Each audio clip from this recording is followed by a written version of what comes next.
छत्रपती संभाजीनगर शहरापासून जवळच भांगशी माता गडाच्या पायथ्याशी लाल पाषाणात कोरलेल्या भव्य पशुपतेश्वर महादेव मंदिराचा तिसरा वर्धमान दिन 17 ऑगस्ट रोजी नागपंचमीच्या निमित्तानं साजरा करण्यात येणार आहे।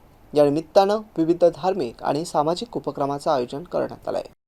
परमानंद गिरीजी महाराज यांच्या प्रेरणेतून लाल पाषाणात हेमाडपंथी शैलीतील पशुपतेश्वर महादेव मंदिराची निर्मिती करण्यात आली आहे। मंदिरातील महादेवाची पिंड 4.25 फूट लांब आणि 2.25 फूट उंच आहे। भांगशी माता गडाच्या पायथ्याशी परमानंद गिरी महाराजांची कुटी आणि गुरुकुल असून येथे शेकडो विद्यार्थी शिक्षण घेत आहेत। वर्धमान दिनानिमित्त मंदिरावर आकर्षक विद्युत रोषणाई करण्यात आली। सकाळी 7 ते दुपारी 12 वाजेपर्यंत रुद्राभिषेक आणि रुद्रयज्ञ होणार आहे। दुपारी 1 वाजता स्वामी परमानंद गिरीजी महाराज यांचे प्रवचन आयोजित करण्यात आले आहे। यासोबतच रक्तदान शिबिर, भांगशीगड परिसरास वृक्षारोपण आणि महाप्रसादाचे आयोजन देखील करण्यात आले आहे। मंदिराच्या वर्धमान दिन सोहळ्यात भाविकांनी मोठ्या संख्येने उपस्थित राहावे असं आवाहन मंदिर व्यवस्थापनाकडून करण्यात आले आहे। मंदिराचे व्यवस्थापक सांडू पवार यांनी ही माहिती दिली आहे। Javed Shaikh, MCN news, Daulatabad.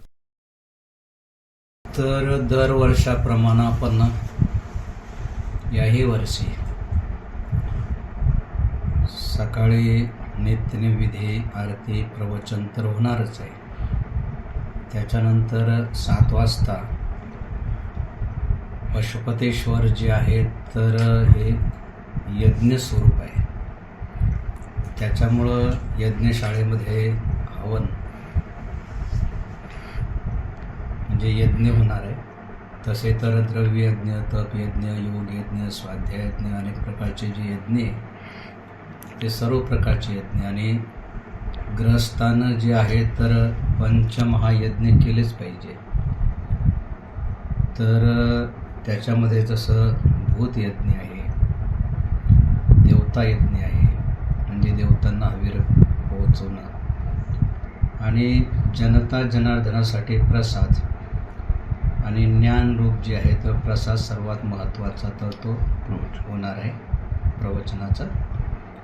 त्याच्यानंतर बाकी जे आहे समजा रक्तदान शिबिर असेल, वृक्षारोपण असेल, तर या दृष्टीनं दरवर्षाप्रमाणे याही वर्षी तो कार्यक्रम होणार आहे। तर भक्तमंडळातर्फे सर्वांना आवाहन करण्यात आलेलं आहे की आपण यज्ञपूजेला बसू शकता। त्याच्यानंतर गोसेवा असेल, अन्नदान असेल, त्याच्यामध्ये आपण लाभ घेऊ शकता आणि अशा प्रकारे आपल्या जीवनाचं सार्थक करण्यासाठी हे जे पंचमहायज्ञ आहे तर त्याच्यापैकी जेवढे यज्ञ आपल्याला करता येईल तेवढे आपण त्या यज्ञाचा लाभ घ्यावा अशा प्रकारे आम्ही देखील आपल्या सर्वांना आवाहन